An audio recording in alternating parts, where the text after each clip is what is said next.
여러분 안녕하십니까. 오늘 외전에서는 본방에 모셨던 더불어민주당 기동민 의원 모시고 정치 현안, 특히 민주당 당내 상황 좀 자세히 여쭤보겠습니다. 기다리셨습니다. 아, 당내 상황 하는 거예요? 아니요, 뭐든. 그럼 되게 힘든데. 네. 자, 안녕하세요. 예, 뭐 아까 사실 여야가 있는 문제는 아까 뭐 좀 여쭤봐서 뭐 안 여쭤보겠습니다. 뭐 예를 들어서 저는 사실 부자 감세 문제, 그 돈이 있나요? 그 나라에 어떻습니까 보시기에? 다 땡겨다 썼는데 돈이 어디 있어요? 가불로 다 땡겨다 썼는데. 그런데 그것도 안 거칠 수도 있어요. 지금 같은 상황이면.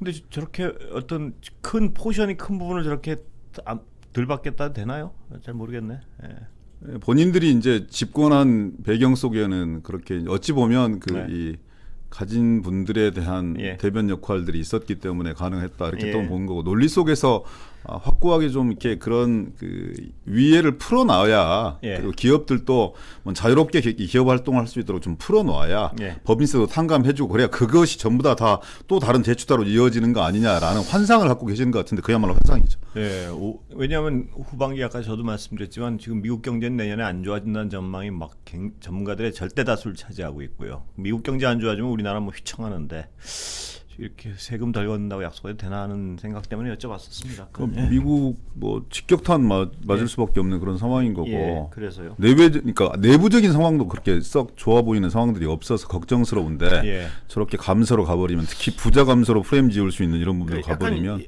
모르겠습니다. 나중에 이제 국민의힘 의원님들 모시면 제가 직접 여쭤보겠지만 우리는 보수 정당이니까 풀어줘야 되는 좀 강박의 정책을 쓰시는 거 아닌가 싶어가지고 저는 새로운 길을 찾지 못하고 있는 거라고 봐요.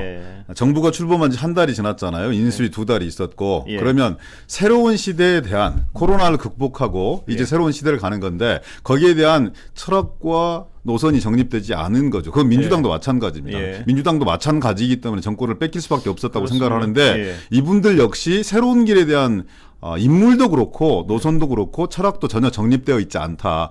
과거에 20년 전, 30년 전에 폐기된 것은 아니지만 그 효용성을 다한 그런 경제정책 노선 이런 부분을 가지고 국민들을 설득할 수 있을까? 세계의 흐름을 따라잡을 수 있을까? 대단히 의심스럽습니다. 아까 그런 생각이 좀 들어가지고 다음에 국민의힘 의원님 모시고 다시 이건 제대로 여쭤보겠습니다. 근데 이건 좀 부끄러운 얘기인데요. 우리 문재인 정부, 민주주의 개혁 정부 역시 부동산 문제를 예로 들어보면 그렇습니다. 공급과 수요 문제, 금리에 대한 문제, 그다음에 국제 동향에 대한 문제, 환율에 대한 문제 다 종합적으로 이 문제를 바라보면서 그렇습니다. 국민들을 설득할 수 있는, 그리고 마지막에 커뮤니케이션 소통의 문제까지 그런 전문가가 권위 있는 집단이 없었다는 거예요.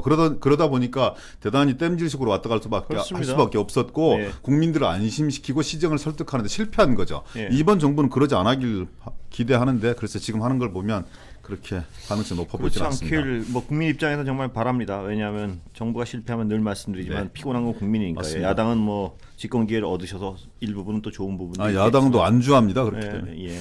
하여튼 좀 다각적으로 봤으면 좋겠습니다. 그러니까 이 세금 문제란가 이런 걸 우리 당은 보수 정당이니까 이런 정책을 써야 되라는 어떤 자기 자신의 프레임을 자기한테 씌워놓고 정책을 집행하는 부분이 있지 않나 하는 우려가 좀 있습니다. 근데 이제 저는 경제정책 역시 외국의 사례를 보면 진보 보수를 뛰어넘는 접근법들이 훨씬 더 많이 나와요. 그래야 될 것 같은데요. 의제 자체가 대단히 중층화되어지고 양립하는 것이 아니라 좋은 부분을 따서 써나가는 이런 부분들이 많기 때문에 저는 그걸 그렇게 이데올로기적으로 접근할 문제가 아니라고 보여집니다. 그렇습니다. 그래야 될 것 같은데. 자, 민주당 내 사정 좀 여쭤보겠습니다. 어떻게 흘러가고 있나요?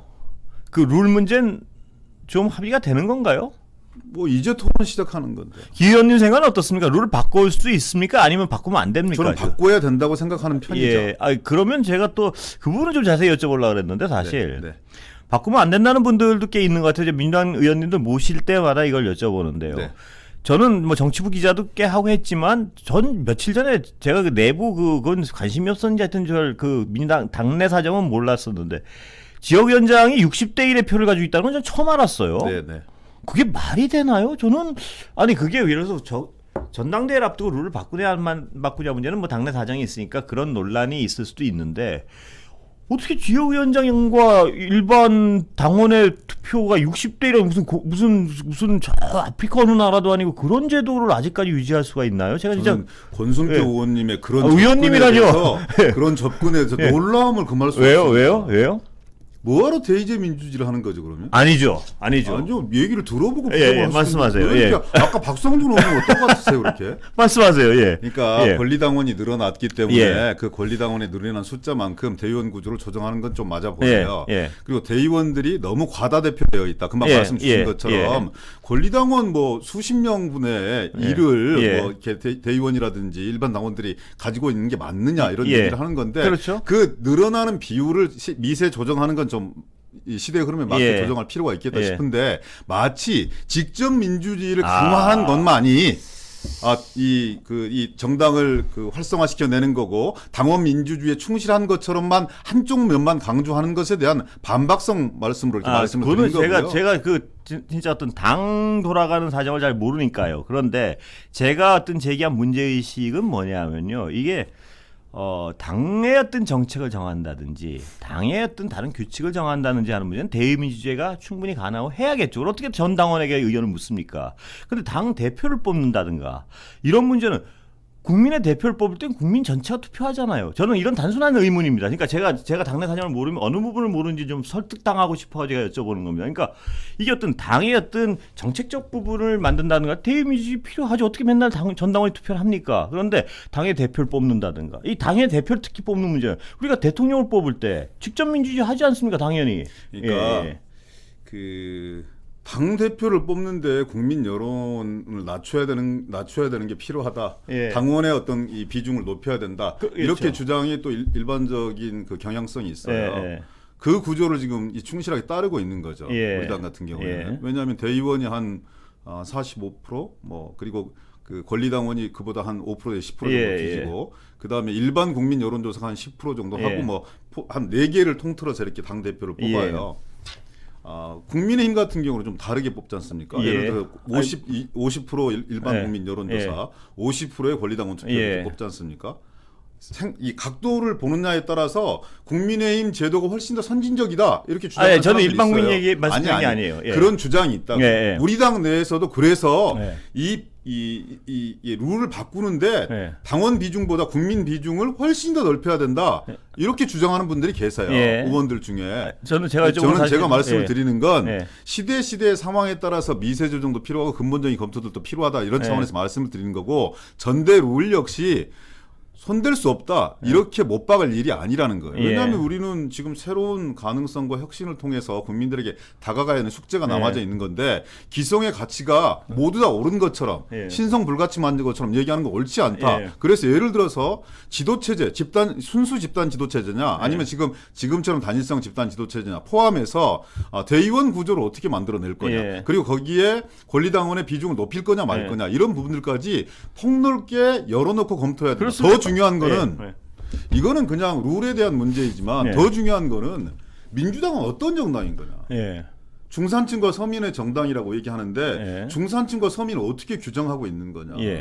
예전에 중산층은 월급 300만 원 이상 받는 사람들을 상대로 한 중산층의 설정이었다고요. 지금은 집 가진 사람들 역시 내가 중산층이다 이렇게 생각하지 않는 경우도 대단히 많아요. 우리가 준 것들을 삼을 만한 모집단을 우리 스스로 설정하지 못한 거예요. 그러다 보니까 어떨 때는 상당히 아주 레디컬한 정책들이 저쪽으로 이 채택되기도 하고 어떨 때는 상당히 우측을 대변하고 있기도 한 거예요. 그래서 뭔가 분명한 우리의 정책적 제한성 그리고 대변하는 층들의 어떤 이 모호성을 벗어난 그런 지향성들이 좀 분명히 해야 된다. 그걸 정립하는 것이 어찌 보면 전당대회에서 가장 중요한 부분들이다. 그런데 그걸 놓치고 있다. 이런 말씀을 드리는 거죠. 그렇습니다. 저는 이 자리에서도 민주당이 노선 투쟁을 통해서 대선 참패나 지선 참패의 어떤 그 원인에 대한 분석에서 그거에 대한 정체성을 분명히 서로 어떤 컨센서스를 가지고 모아야 될 것 같아요. 컨센서스. 그걸 여쭤보는 게 아니고 저는 근데 아까 제가 그 당대표 뽑는 문제는 여쭤봤던 이유가 저는 완전히 기본적인 의문이었어요. 그 어떤 그 복잡한 얘기가 아니고 당 정체성 이런 얘기도 아니고 이걸 저는 어떤 당 생활을 해본 사람이 언론으로서 저는 그 내부 사정은 몰랐어요. 근데 제가 어떤 단순한 의문은, 그리고 또 어떤 사람이 되건 안 되건 언론이 뭐가 중요하겠습니까? 알아서 할 일이죠. 근데 제가 생각하는 그 민주적 의사결정에 대한 어떤 근원적인 질문을 하나 드리고 싶었던 건데, 당 대표를 뽑는데 그 당원, 저는 국민의 일반 국민 하자 말자 그것도 알아서 할 일이에요, 당이. 근데 당 대표를 뽑는데 당원들끼리만 저는 이렇게 언뜻 생각해 봤을 때, 당원들, 그쪽 당원들을 이렇게 쳐다볼 때 생각해서, 이게 당의 어떤 정책이나, 아까도 여쭤봤던 근원적인 질문은, 당의 정책이란 거는 대의민주주의가 돼야죠, 당연히. 이거 어떻게 당원 전당원 투표를 합니까? 근데 당 대표를 뽑는 건 당연히 당원이면 1당원 1투표, 1표제가 돼야 되는 거 아닌가? 왜 지역위원장 60표를 가지고 일반 당원 1표를 가진다는 그 비대칭성이 그게 민주주의적인 제도인가? 이런 근원적인 의문이 들어와서 여쭤보는 겁니다. 예를 들어서 그 제도가 제대로 현실에 작동되고 있는 거냐? 지역위원회가 민주적으로 잘 구성돼서 그렇죠. 지역 대의원들이 실제 그 일반 당원들의 어떤 대표성들을 획득할 수 있는 절차와 과정들을 잘 거치고 있는 거냐? 거기에는 엄정한 평가가 필요하고 그것을 더욱더 강화해야 된다. 받아들입니다. 부족한 게 사실이죠. 그런 부분을 지적하고 받아들인 것과 더불어서 또 별개로 그러면 이런 부분들이 대단히 취약하기 때문에 훨씬 더 직접 당원들이 참여해서 결정할 수 있는 구조를 확장 열어야 된다. 이런 부분들 역시 토론해봐야 될 문제라고 저는 생각을 하는 거죠. 근데 이제 전준희를 맡은 분들은 그런 거에 있을 거예요. 어차피 2개월 내에 모든 것들이 결정이 돼야 되는 거고 2개월이 아니라 어찌 보면 룰 같은 경우에는 7월 아무리 늦어도 첫째 주, 둘째 주 아무리 늦어도 7월 10일까지는 결정을 해야 될 텐데 이 짧은 시간 내에 뭔가 한 다수 60 내지 70%의 동의를 얻어나갈 수 있는 이런 합의를 이루어내야 되는 건데 아무래도 게임은 유불리가 있는 문제여서 룰을 급격하게 손대기는 좀 어려운 거 아니냐라는 현실적인 판단이 있을 거라고 생각합니다. 그런 현실에 대한 이해는 뭐 말씀을 하시니까 충분히 이해가 가는데 제가 어떤 제3자 입장에 당 내부를 이렇게 쳐다볼 때 무슨 느낌이 드냐면 일단 아까 말씀드린 그 근원적인 민주적 제도 장치, 그러니까 예를 들어서 지역위원장이 60대 1의 어떤 비중을 갖는다는 그 문제가 옳으냐 그르냐에 대한 근원적인 합의만 되면은 지금 민주당은 굉장히 어려운 상황 아닌가요? 그럼 개혁이라는 부분이 있으면 이게 꼭 2달 안에 어려워, 뭐 한 달 안에 어려워 이럴 게 아니고 옳다는 컨센서스가 있는 부분에서 좀 과감하게 뭐든 해나가야 되는 게 아닌가 하는 게 제가 옆에서 관찰하는 차원의 얘기입니다. 그래서 지금 그 많은 분들 내에서 어떤 논의까지 있냐면 아니 2년 뒤에 이제 총선인 건데 2년 동안 선거가 없다. 그러면 8월 말에 전당대회를 치러야 된다는 것이 금과 옥조냐. 금방 말씀 주셨던 이런 당원 구조의 옳은 걸 향해서 과감하게 가는 게 낫지. 철학의 정립의 문제라든지 이런 부분을 충분히 시간을 갖고 정립해 나가면서 그러면서 지도부를 새롭게 모셔야 되는 거 아니냐. 뭐 그런 건 라는 주장도 있는데요. 근데 또 어떤 분들은 이렇게 얘기합니다. 그러려고 전당대회를 하는 거다. 그 전당대회의 과정을 통해서 승리하는 분들에게 그런 걸 확정할 수 있는 권한을 주는 거고 권위를 부여하는 거다. 이런 차원의 문제들도 있습니다. 뭐 그런 어떤 그 세부적인 의사결정의 과정은 저는 관심이 없는데 다만 관심을 좀 가지세요. 너무 막 그렇게 관심 없다고 하지 말고. 다만 그리고 감나라 변화 다 하지 말고. 뭘 감나라 변화를 합니까? 관심 제가 좀 가지세요.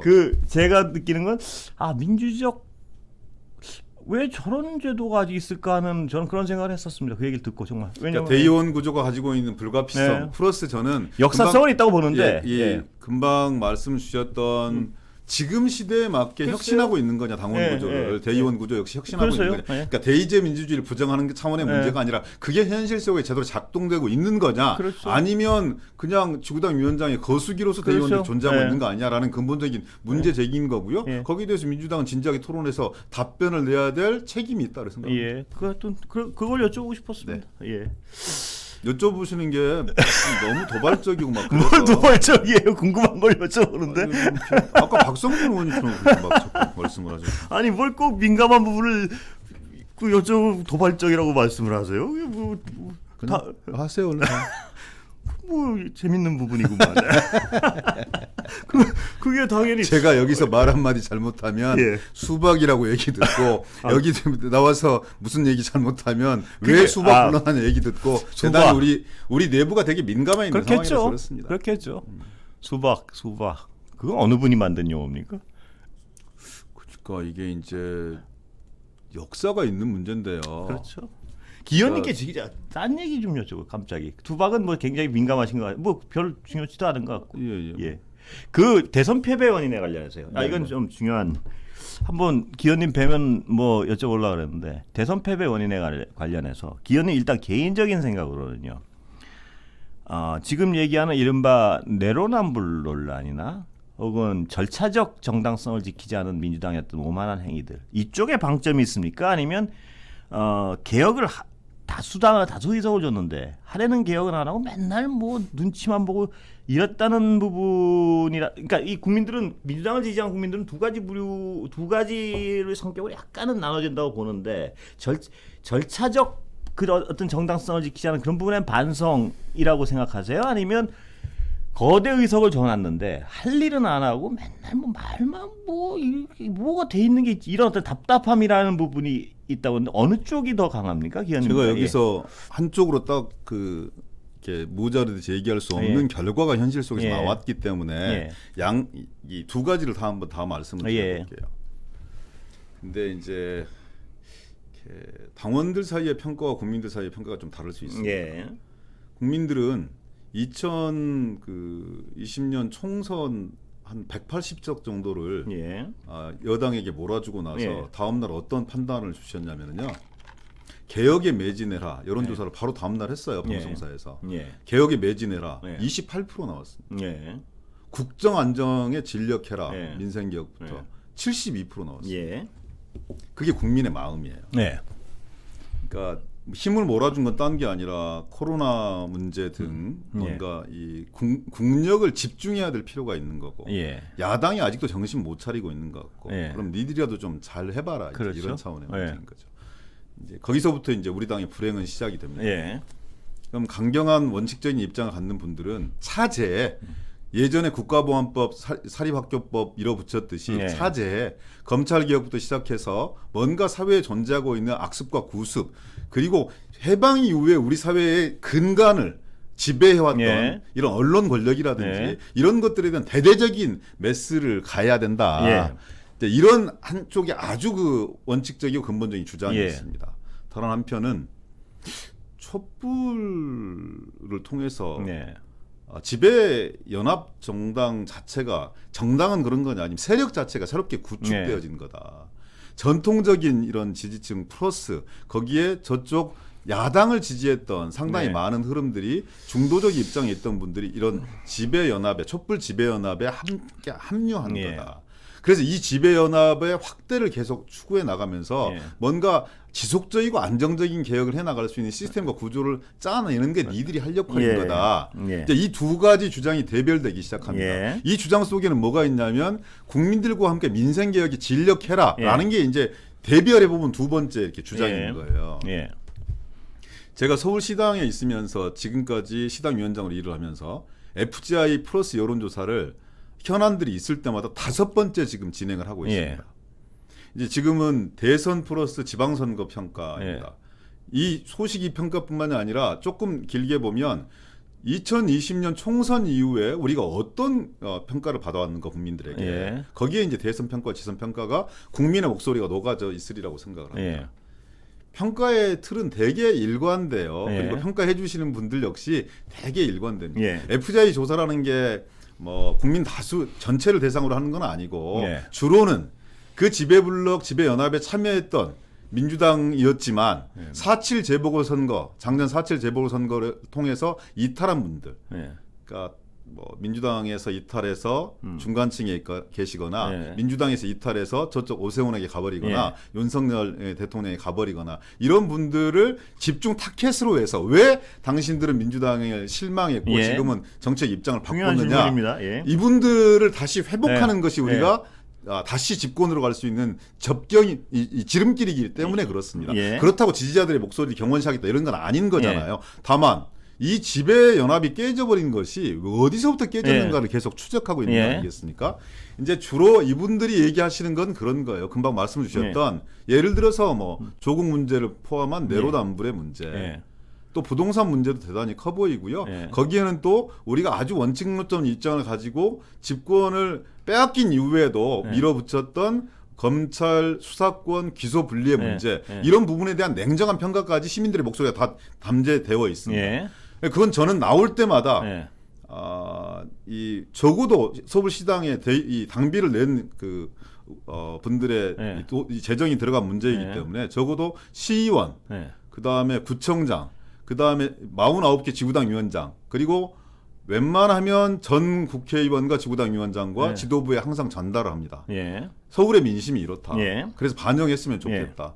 그런데 우리는 잊어먹는데 한 달이 안 걸려요. 예. 그 보고서가 나오고 대체적으로 다 공감합니다. 예. 의총에서도 그 보고서를 브리핑한 적도 있습니다. 예. 대체적으로 공감합니다. 예. 대체적인 문제는 뭐냐면 예. 검찰개혁, 언론개혁을 비롯한 예.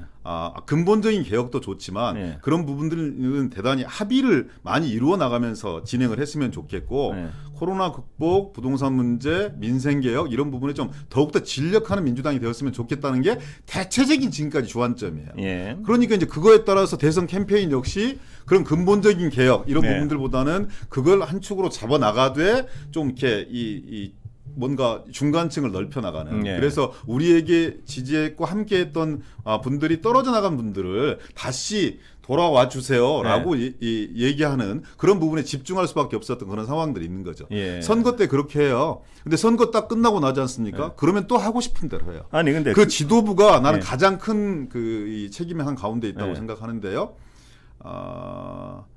어떤 생각인 거냐면 압니다 이성적으로는. 예. 근데 한쪽에 강력한 목소리가 존재해요. 예. 실제 목소리가 존재하고 그걸 또 다양한 방법을 통해서 당의 의견들을 전달을 합니다. 그러면 지도부는 때로는 그런 문제를 받아서 과감하게 속전속결로 이 수기 분리처럼 이렇게 밀어붙이는 과정들도 필요하고 또 한편으로서는 예를 들어서 판사 탄핵 문제 같은 예. 경우에는 예.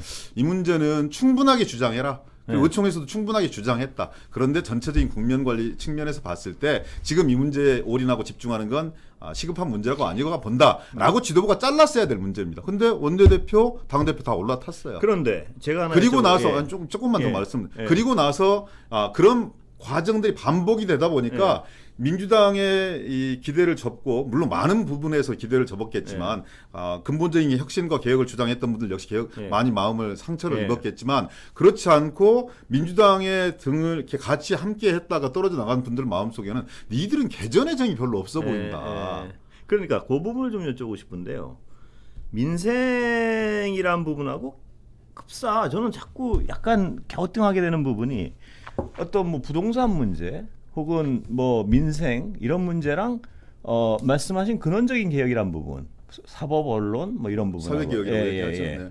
이거랑 급사 이거라면 이걸 못 하고 이런 건 아니지 전혀 않습니까? 그렇지 않습니다. 이게 이제 그래서 정치가 저는 필요한 거라고 보여지는데요. 근데 그렇게 생각하시는 분이 많은 것 같아요. 그러니까 청와대의 역할과 예. 당의 역할, 국회의 역할을 저는 3자 정립해서 그런 부분을 능수능란하게 잘 처리해 나가는 것이 우리들의 문제라고 생각을 하는 건데 예를 들어서 권력기관 개혁에도 순서가 있는 거죠. 그러니까 우리들끼리 얘기할 때는 국정원 개혁이 왜 제일 먼저 갔어야 돼?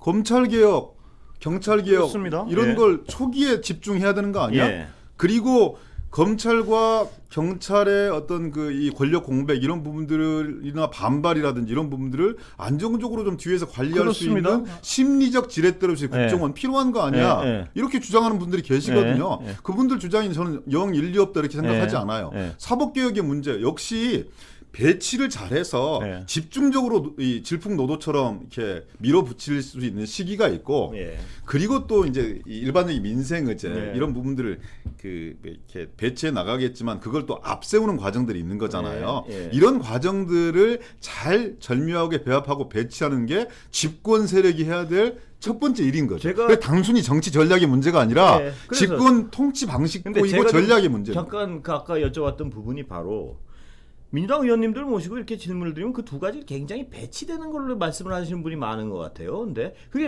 예를 들면 그러니까 이제 쓸데없는 싸움을 하는 그러니까요. 겁니다. 그게 왜 내가 그때 배치되는 언론개혁, 사법개혁 그렇게 검찰개혁 주장할 때 너 동의하지 않았지 않느냐? 그건 전혀 다른 문제인 거예요. 그걸 왜 배치되는 걸로 생각하고 이걸 하면 이걸 못하고 왜 이걸 했기 때문에 이걸 못했다고 생각하는지 저는 그게 관찰자로 좀 답답해요. 그리고 하나 더 여쭤보면 그 개혁이란 부분에 있어서도요. 민주당이 너무 세게 개혁을 해서 무슨 뭐 시끄럽게 했다는 걸 싫어하는 분도 물론 계시겠지만 말만 하고 시끄럽기만 했지 제대로 한 게 뭐 있냐는 분들도 굉장히 많아요. 그러니까 그 진짜 절대적인 압도적인 의석을 줬는데 한번 보세요. 예. 이제 검찰 개혁을 한번 예를 들어볼게요. 해방 이후에 이 문재인 정부처럼 검찰 개혁을 이렇게 시도한 정부가 단 한 곳도 없었습니다. 예. 예. 엄청난 진전을 이루어낸 거예요. 예. 6대 수사 범죄로 한정지었고 나중에는 2개만 놔두고 지금 예. 다 없애버렸지 않습니까? 이관시켜낸 거고. 그리고 또 반대 논리로 공수처에 그렇게 집착했어요. 예. 사람들 머릿속에 공수처만 만들어 놓으면 뭐가 달라질 줄 알았죠. 세상이 좀 달라질 예. 거라고 생각했어요. 그랬었죠. 근데 제도라고 하는 게 예. 처음에는 대단히 미약할 수밖에 없는 것이고 예. 권력기관을 통제하고 견제하는데 균형치 역할을 해나가는 데는 상당한 정도의 시간이 걸릴 수밖에 없어요. 예. 근데 국민들 보시기에는 집권했지만 지지자들 보기에는 여전히 우리가 소수인 것 같거든. 맨날 검찰한테 당하지, 맨날 조중동을 그게 비롯한 아마 지지하는 분들이 굉장히 열받은 부분이 조중동을 하나죠. 비롯한 네. 언론한테 당하지. 근데 또 한편으로 보면은요, 네. 그게 이제 우리가 가지고 있는 일반적인 컴플렉스일 수 있는데 네. 우리 주류된 지 되게 오래됐어요. 그러니까요. 그래서 네. 생각도 언제까지 그 언론에 핍박받고 검찰에 핍박받고 그걸 제대로 잘 통제하고 혁신하고 개혁해야 되는 건 우리의 몫이라고요. 걔들이라고 얘기해서 네. 좀 죄송합니다. 검찰이나 네. 언론이 저항하고 그러는 건 당연한 문제예요. 네. 다만 그것을 국민적 공감도를 얼마나 높여서 정교하고 능란하게 걔들의 반발들을 그분들의 반발을 최소화시켜 나가면서 정당성과 명분을 가지고 해나갈 거냐? 이거는 우리가 그런 숙제라는 거예요. 예를 들어서 예. 언론개혁의 문제도 마찬가지입니다. 징벌적 손해배상 문제 하나만 딱 처리해버리면 모든 게 다 처리될 것 같죠. 예. 전혀 그렇지 않아요. 공수처하고 똑같을 거예요. 예. 저 이거 해놨는데 뭐 어쩌라고. 예. 그래서 아니, 예. 사실은 1인 이 미디어에 대한 규제 문제라든지 혁신의 문제라든지 언론사 지배 이 구조에 대한 문제라든지 이런 부분들을 통합적으로 묶어서 우리 편을 좀 많이 만들어서 이 저항하고 기득권을 가진 분들을 소수화시키는 전략으로 가자 이렇게 얘기를 하잖아요. 근데 그걸 그렇게 얘기를 하면 언론 개혁에 반대하는 거 아니냐 이런 단순한 논리 때문에 힘들어지는 거거든요. 그래서 저는 예. 그래서 상치시키고 배치시킬 문제가 아니다. 예. 이 두 가지를 그래서요. 다 진행시켜 나가야 되는 문제인데 배합 배치의 문제가 있고 스케줄의 문제가 있고 타켓에 대한 접근을 어떻게 할 것인가 타겟에 대한 부분 하나 더 여쭤볼게요. 대단히 정교한 프로그램이 필요하다 타겟에 이런 정교한 프로그램. 아까 하나 제가 답답했던 건 그 민생 문제와 무슨 내로남 문제와 이거는 완전 배치된 듯 얘기하는 의원님이 많다는 거에서 저는 약간 이해가 안 됐고 그다음에 이제 개혁 부분만 좀 따로 찢어서 보면요. 기현님 지금 말씀하셨지만 개혁을 하여튼 예를 들어서 민주당을 지지했던 전통적 지지자들은 개혁을 무조건 지지하는 분이 많아요. 제가 보기엔. 근데 그분들이 가장 화가 났던 건 그 어떤 화가 났던 원인에 대한 분석이 약간 의원님이 다른 분석을 하는 분이 뭐냐면 개혁이란 명목을 뭘 추진해서 시끄럽고 이런 부분도 뭐 짜증이 난 분들이 있겠지만 제가 제 주변에 이렇게 뭘 좀 들어보면은 개혁이라고 해서 시끄럽긴 더럽게 시끄러운데 저 의석 가지고 저렇게밖에 못해 하는 사람들도 적지 않아요. 무슨 얘기냐 하면 시끄럽기만 시끄럽고 아까 얘기했던 가상의 중도층을 만들어 놓고 그 가상의 중도층의 눈치를 보면서 제대로 할 부분은 엉성하게 놔두고 그 얘기들을 가장 많이 지적하는 게 검찰개혁 부분도 그래요. 그 5년 동안 가만히 있다가 정권 뺏기고 나니까 한다고 해서 뭐 어설프게 하고 뭐 여기 얻어 터지고 하니까 야, 저 사람들 뭐 하는 사람들이지? 이런 생각이 드는 거예요. 그분들이 지적하는 거는 그 5년 동안 차근차근 얼마나 하랬다고 그 압도적 의석을 가지고 하려는 시간에는 도대체 뭘 했는지 잘 기억은 안. 공수처도 물론 억울하시겠죠. 그 어떤 제도를 만들어 놨으니까. 억울하시겠지만 국민들이 좀 처음부터 인원하고 말이야. 좀 제대로 일할 수 있게 어떻게 좀 근데 만들어 놓으니까 뭐 하여튼 공수처가 뭘 하면 판판이 깨져요. 그러니까 야, 저거 하려고 그렇게 엄청 시끄러웠나? 왜냐하면 여러 가지 이유가 있는데. 예, 물론 국민들이 보기엔 제가 국민들이 보기엔 소위 말하는 그 지배블럭에 상당한 엘리트들을 충원해서 뭐 그쪽을 채워줘야 되는 이런 부분들이 있는데 뭐 근데 우리들의 비겁한 변명이라고 저는 생각하고요. 집권 운영 능력의 미숙함이라고 저는 보여지고요. 거기에 대해서 국민들께서 지지자들께서 지적하시면 드릴 말씀이 없다 이런 말씀을 드리고 있는 거고. 저는 5년을 잘 평가해야 된다.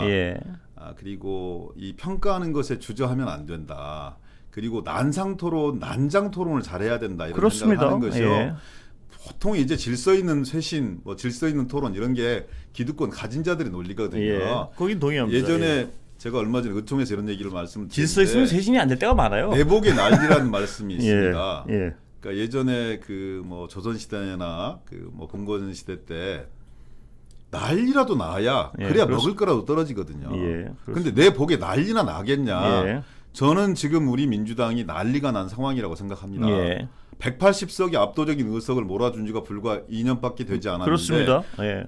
정권을 빼앗아간 국민들의 마음이 예. 뭔 거냐. 그럼 난리가 나 있는 게 정상인 거거든요. 예. 토론하는 게 정상입니다. 그리고 싸우는 게 정상입니다. 그렇습니다. 예, 싸우지 말라고 합니다. 예. 모든 국민들은 싸우지 말라고 합니다. 그럼 평가하지 말라는 얘기거든요. 그리고 자체적으로 논쟁하지 말라는 얘기인데 그건 야당으로서 있을 수 없는 일이라고 그렇습니다. 저는 생각합니다.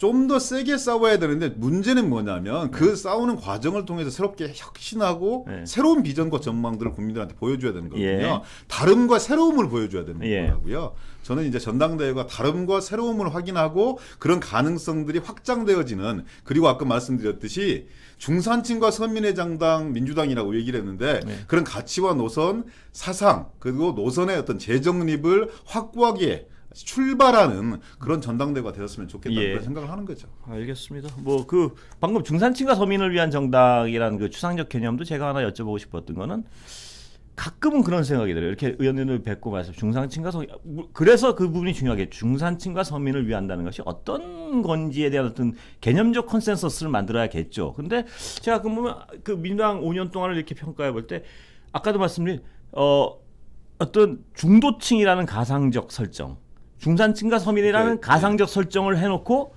이게 무슨 개혁을 조금 하자는 계획을 세게 하면 그들이 반발하는 것처럼 설정을 해놓고 그걸 안 해요. 이런 얘기를 좀 주저하는 게 이런 얘기를 좀 근본적으로 얘기하면 얻어 터지니까 그것도 내가 제가 말씀드린 어떤 이 저변에 깔린 진실 이야기보다 표피적인 단어 몇 가지를 가지고 수박이라고 말씀을 주시니까 지금까지 좀 자제를 했는데 이왕 한번 말씀을 주시니까 얘기를 쭉 한번 드려보는 거예요. 비판과 평가는 이제 당원과 지지자들이 몫이겠죠.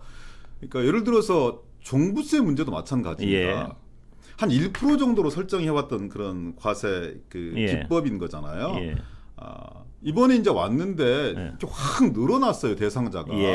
그러면 중산층과 서민 혹은 우리 사회를 구성하고 있는 절대 가진 분들의 그런 규정과 범위를 어디까지 할 거냐. 그걸 명확하게 합의를 이루어내면 예를 들어서 1%였다면 그 1%를 준용하는 게 맞다고 주장하는 사람들이 강력하게 있습니다. 근데 여기에 대한 컨센서스가 없으니까 세제가 후퇴하는 것처럼 보이면 가치와 노선이 후퇴하는 거 아니냐. 당의 정체성에 대한 심대한 논란이 생기는 거 아니냐. 이런 잘못된 논쟁으로 가버리거든요. 현실 기반 이 존재하고 있는 현실에 대한 과학적인 접근과 분석이 없는 채로 우리는 계속 이게 다른 걸 만지고 있는 거예요.